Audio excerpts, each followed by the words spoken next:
even when you don't know that you are afraid, your amygdala activates. And this is so profound that we also know that in people who are blind, if you show them a fearful face or threatening face, the amygdala activates as well. And that's because the image enters the eye, it activates the amygdala, but it doesn't get to the interpreting brain. And as a result of that, you get the amygdala activated. It's like having a numb hand and putting it in fire. We are unconscious of the fears that affect the actions that determine our lives.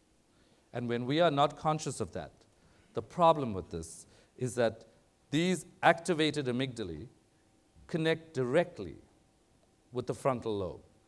They affect what we attend to. They affect how we make decisions. They affect how we think about risks and rewards.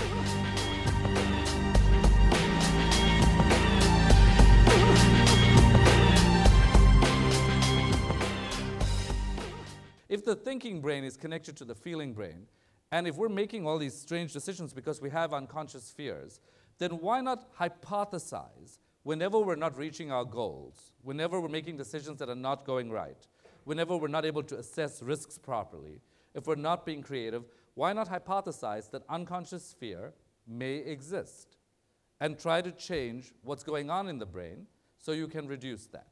Take a look at this. The amygdala is a pair of small organs in the brain, each about the size of an almond.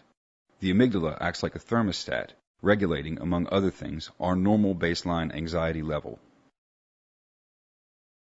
As anxiety levels rise in response to stressors such as bereavement, work stress, or money worries, for example, the amygdala's needle is pushed up to the high anxiety zone.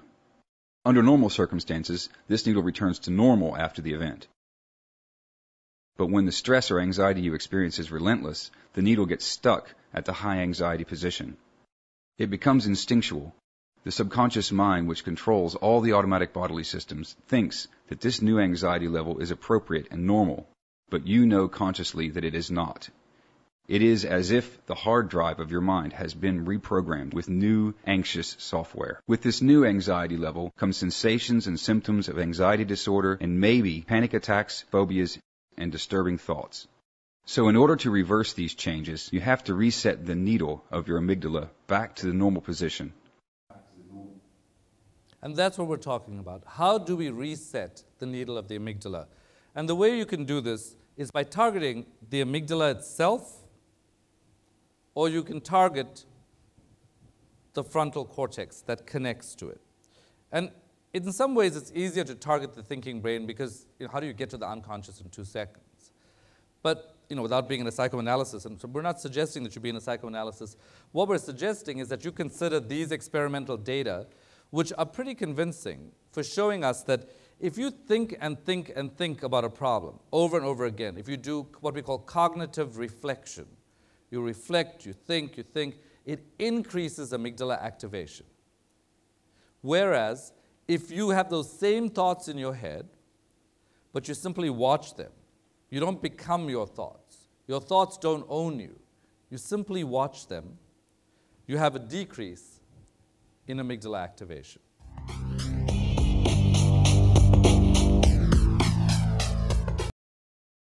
To reach the frontal lobe, and in fact to reach the amygdala as well, there are a number of different techniques, and I'm just going to ask you to think about refocusing and reframing. And people always underestimate both of these techniques. When it comes to refocusing, if you say I'm having a horrible day and I say, well, why don't you think about something else for a while?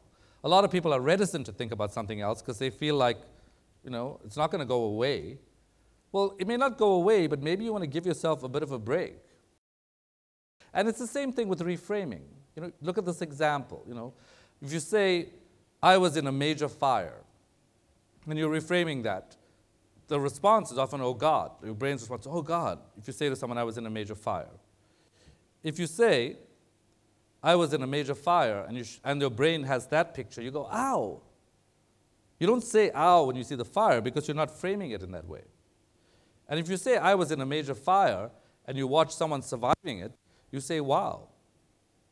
All the same idea, the same incident, but what you framed to your brain is completely different. The brain cares how you package stuff. It cares how you tell it things, and it's a beautiful organ because it listens to you, but it also cares about how you're framing things. Practical awareness here is to know that unconscious fear, in all likelihood, affects all of our brains. And if we know how to do at least one or two things, how to reframe the current narratives that we're feeding ourselves. If you're saying, my life sucks, you could be saying, your brain's going to say, yeah, wow, you're right. But if you say, I want to know how to make my life better, your brain will say, okay, let me try to figure that out.